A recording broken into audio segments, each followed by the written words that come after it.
Coming up on the season premiere of the St. Joseph Mustangs Show.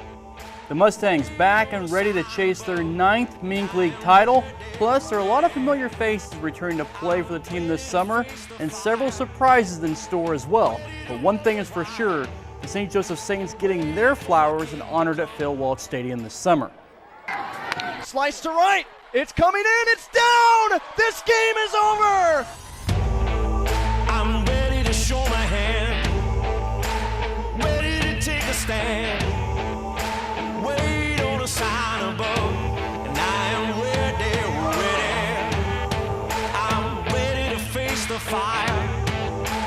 Ready to walk the wire.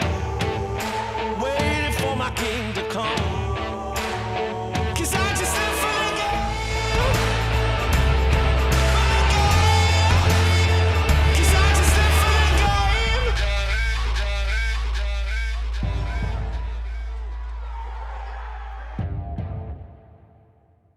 Welcome into the new season of the St. Joseph Mustangs Show. So happy you are joining us again this season. I'm Chris Roush, and throughout the summer, Brett Kennedy, Anthony Crane, and so many other KQ2 reporters will join me on this show to talk all things, of course, St. Joe Mustangs. Now, for the next 30 minutes, we will take a look at the season that is upon us now, with next week, May 29th, opening day. And on the show today, we hear from some returning players, as well as manager Johnny Coy and owner Kai Turner. And we will also take some time to remember the founder, Dan Gerson, who passed away last fall. Also, we will preview the local high school teams trying to win state championships next week. But first, we start with year 15 of the Mustangs. The Mustangs coming off another Mink League championship appearance, and for 8 times we've seen the team hoist the league title. Last year, though, was the Jefferson City Renegades taking home the championship, beating the Mustangs in 3 games. It's time to turn the page on last year, and now get ready for 2024. New opportunities for this club, with it being another milestone year for the St. Joseph ball team. This isn't just another new season, it's year 15. You know, for us, we're building something here, and so it's just, and we're using baseball to build it, and so it's really interesting, the relationships and the people that we've met here, that we formed over time and where it's going to go. And so we've kind of got a plan. I feel like we've got a better plan than ever on where we're going to take this. And it's really exciting. And I can't say that I've been excited for any more year than I have been for this year. On May 29th, next Wednesday, the Mustangs open their 15th season with a non-league game against the Baldwin City Blues at Phil Walsh Stadium. 7 o'clock first pitch at Phil Welch. But on Tuesday, May 28th, it's FanFest. It returns with your chance to meet the 2024 squad, get some autographs, and more. And that all starts at 5 o'clock Tuesday night at Phil Welch. The Mustangs do get an off day on Thursday after opening night before starting Mink League play next Friday night at Phil Welch Stadium. They'll host Chillicothe at 7 p.m. And then Saturday, back at home, it's a rematch from the 2023 Mink League Championship Series. The Jefferson City Renegades come to town. First pitch for that one also scheduled for 7 o'clock. Redemption or revenge tour might be a few ways to describe this 2024 season. After all, the Mustangs have won 8 Mink League titles. It was on the verge last season of their 9th overall and 4 straight. But the quest for history begins again this year, looking again for their 9th and perhaps starting another run as the undisputed top dog in the Mink League. To have 8 Mink League championships in 14 years is quite the accomplishment. 9 and 15 sounds a little bit better. The St. Joseph Mustangs ready for the 2024 season, a chance to right the wrongs of last year when the Jefferson City Renegades beat them on their home field for the Mink League title. I can't wait to go back and win another championship, and I think that's the goal for us this summer is to go out there and win a championship. I know we fell a game short last year, and I just don't see that happening again with us. The biggest goal is going to be to bring back another championship to St. Joe. That was something we didn't do last year. We came up short, and that's going to fuel us this year to try and get back to that. We're also trying to set a really good example for kids. The Mustangs own 8 league championships. They've been the hunted for years now, and a lot of these guys understand that feeling. But perhaps this year, the Mustangs playing the role of the hunters. I'm super excited to get back. There's nothing like St. Joe in the summertime, playing in front of all the great fans there. And, I'm really excited to meet all the new guys and really get after it with them this summer.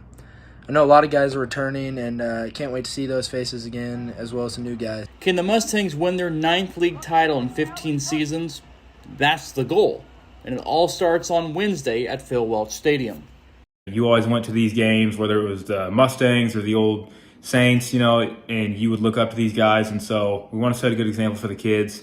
And overall, just have fun and try and give back to the fans that give us so much. So, yeah, I would say for the goals, just trying to bring back another championship, setting a good example, and then giving back to the fans. Got a good squad, and we're ready to go. Go Mustangs.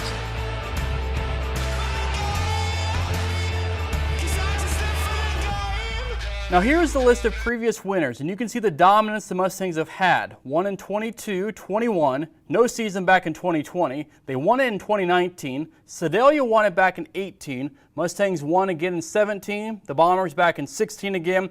Mustangs won back-to-back in 2014 and 2015, while Clarinda won the 2013 season. The Mustangs went back-to-back in 2011 and 2012, while Sedalia won the 2010 title, and the Chillicothe Mudcats winning the first one back in 2009. Still ahead on the St. Joseph Mustangs Show, Mustangs bringing back a blast from the past this season as the Saints make a return to Phil Welch Stadium. And also, we remember the founder of the Mustangs, Dan Gerson, who passed away last September at the age of 68. Stay tuned. You're watching the St. Joseph Mustangs Show right here on KQ2.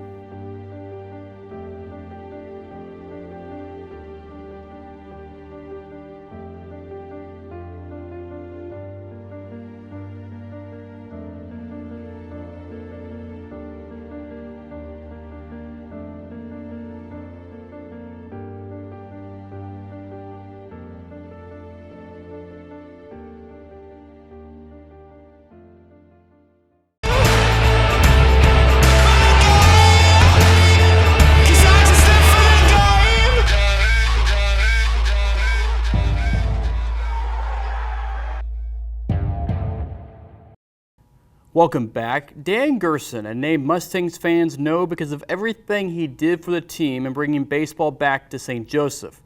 Gerson passed away last fall at the age of 68. And for so many, Gerson's passing unimaginable because despite not being the owner as of January 2022, he still loved the Mustangs and St. Joseph. So as the team gets ready to start its 15th season, they'll be thinking a lot about the man who started it all.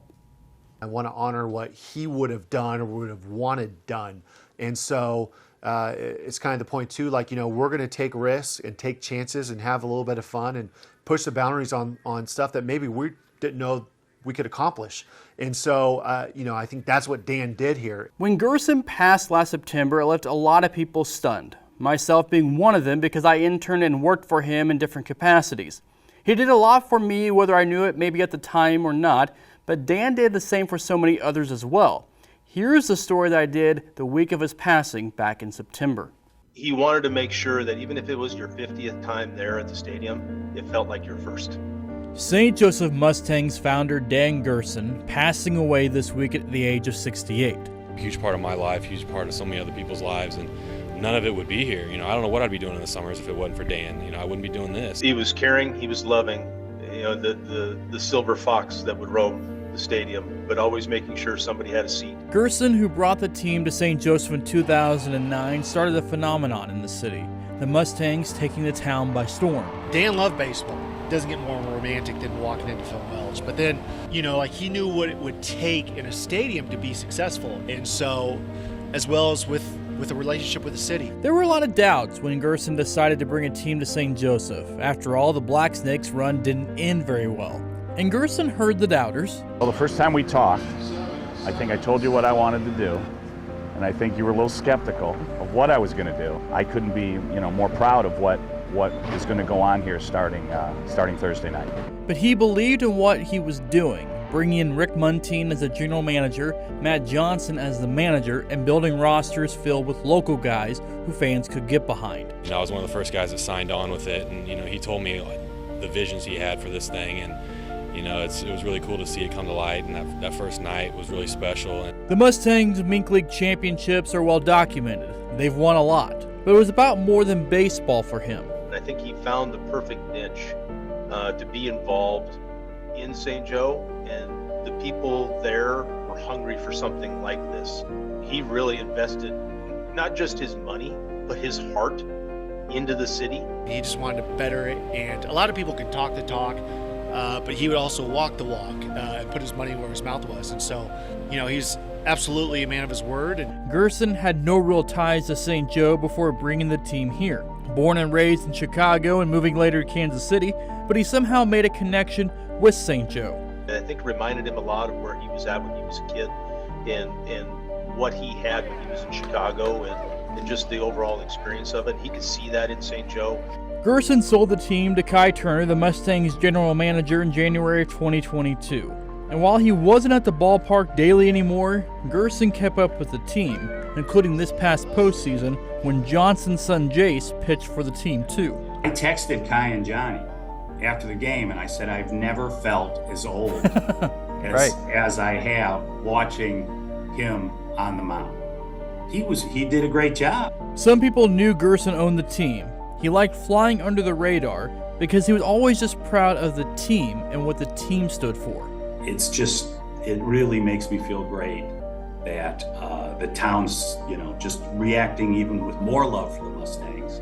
With Gerson's passing, there's now a void in baseball in St. Joseph. The hope for those in the organization, though, is to make sure Gerson's impact on baseball in the city will never be forgotten. he told everyone that we're going to be successful. And a lot of people told him, you're crazy. That's not going to happen. And he would say, watch me. And I think if we look now, that we can talk the talk and walk the walk.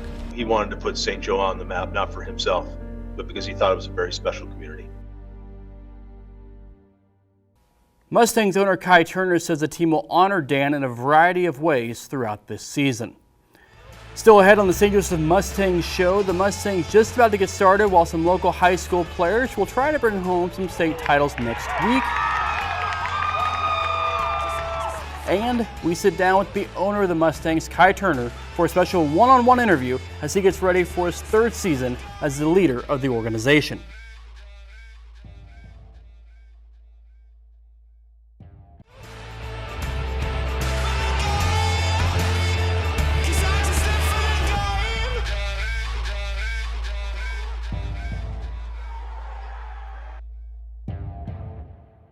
Welcome back to the St. Joseph Mustangs Show. Still plenty to get to on this week's episode.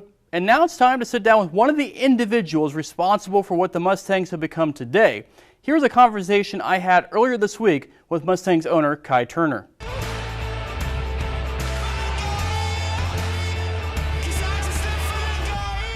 Pleasure to be joined by the owner of the St. Joe Mustangs, Kai Turner, ready to start another year of St. Joe Mustangs baseball, year 15 for the team here in St. Joseph. Just excitement level pretty high going into this year? First off, new year, new you. Holy cow, Chris. Roll up those sleeves a little bit, show off those guns. No. That looks pretty good there. I took your workout plan. Well, that's a lot of Richard Simmons, so sweating the oldies. Very good. Very good. But I will tell you, this year we're excited.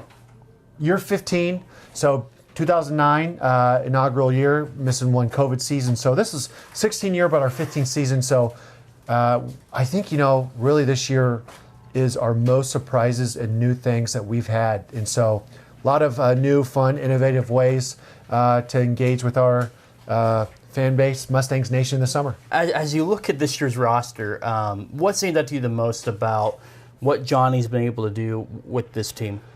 A lot of times, people come in here and they always say, got a lot of guys returning, and the answer is always, yes. Just because, what we've, as a community, have built here in St. Joe is a special place. And so, and Johnny helps lead the charge there. And so, everyone, it's exciting to see these guys come back here each season, and this year's no different. We've got some incredible players and people who are coming back.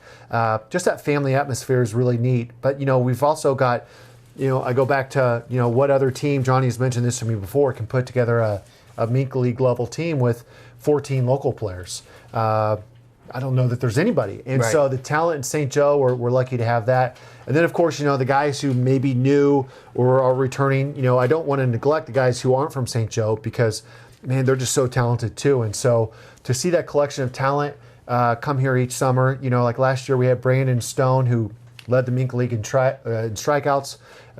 Chris Roush led the Mink League in tryouts. Didn't make one team, nope.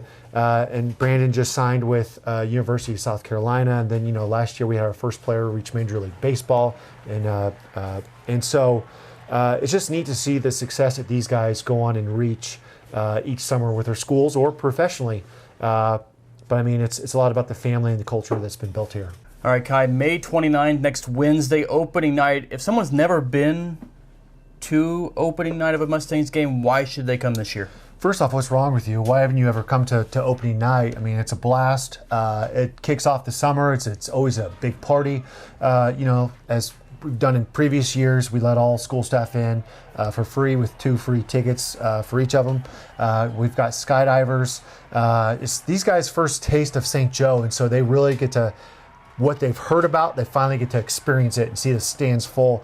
And so, for people to come here, it's like you see your family all over again, and you pick up where you left off last July 30th or whatever it was, 31st, and it's just fun to join that. And so I think it's important, you got to come early, because then you kind of get on the train and get to experience everything. I can't tell you how many people come to me in July. They're like, I wish I would have came to more games. I had no idea how much fun this was, or life just got so busy. And so the beauty of us is we're so close to this community. A lot of people, it's a 5, 10, 15-minute drive, and so we try to price ourselves so that if you can only come for 4 or 5 innings, you can come for 4 or 5 innings and have a good time. And so it's to join and be a part of the family and the excitement. I mean, this year's fun. You can also check out some of our new merchandise like we have here, which I think looks best when worn. And so, you get a chance to experience everything. And so, I mean, there's so many people here. You get to see all your friends and make new ones. Kai Turner, thank you for the time as always.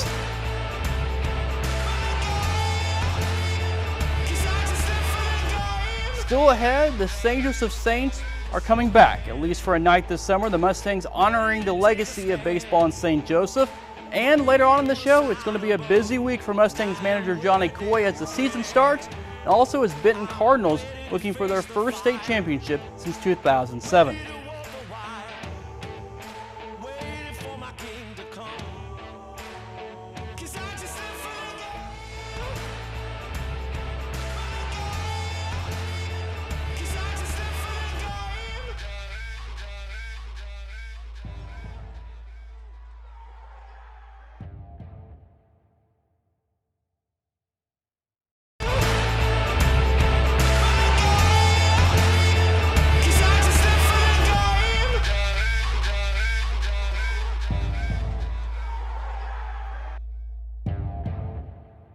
I'm not sure what we want to call this era of high school baseball in Northwest Missouri, but it's certainly one of the best we've seen in recent memory. 3 teams all trying to win state titles next week, and it's a special moment for all of these young men.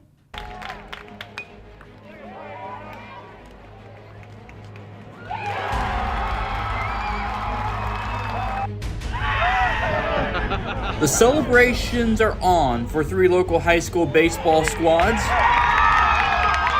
The Benton Cardinals making their first trip to the state semifinals since 2007. That team featured their now head coach Johnny Coy.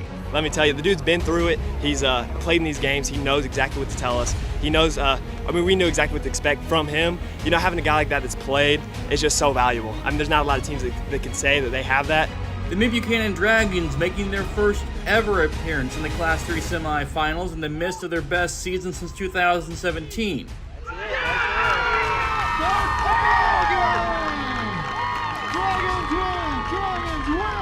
Full conviction the whole time, so obviously I'm really happy. I was clearly dealing, and I felt unhittable from the start, especially that first inning when we went up 4. We got momentum really quick, and I didn't think they stood a chance right away. Super huge moment for me, and I was really nervous up there whenever I had the 2 strikes on me. But then I remembered what my grandpa Bob told me, and then it helped me relax, and then I drove it the other way. The Dragons sitting at 21-8, the second most wins in a season of the last 15 years, trailing just the 2016 squad that finished with 22 wins. And these guys playing like it's all or nothing.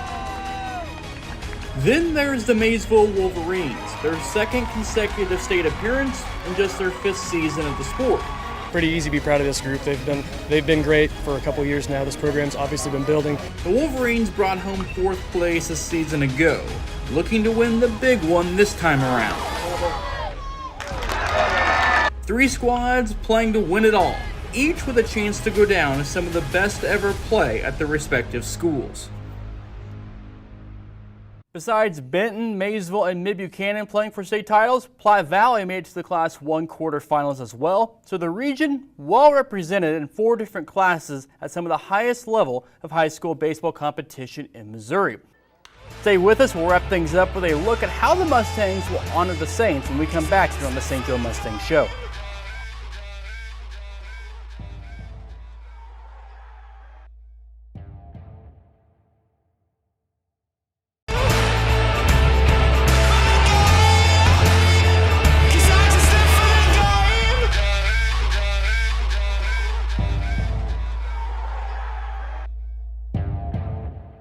Welcome back. There is such a rich history of baseball in St. Joseph dating back more than 100 years ago. From the Cardinals, now with the Mustangs.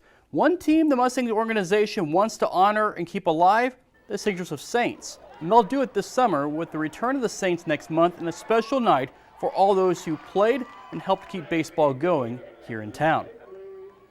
We respect and appreciate all that Lyndon Black and you know the people who were involved with that organization. It really set the without the Saints, there's probably no Mustangs, and so there is such a rich history of baseball being played here at Phil Welch, and the Saints were a huge part of that. And then also Lyndon was such a huge part in the Mink League. So St. Joseph Saints night set for June 22nd at Phil Welch Stadium. It's a Saturday night, and the Mustangs have plenty of surprises planned for that evening. The organization inviting back many former players, coaches, and staff for that special occasion. You won't want to miss that. But that'll also do it for us on week 1 of the St. Joseph Mustangs Show right here on KQ2. Baseball is back for the summer as the Mustangs will try to win their 9th Mink League title. And for everyone at KQ2 and our sponsors that make this show possible, I'm Chris Roush saying so long until next time. The Mustangs are back in town.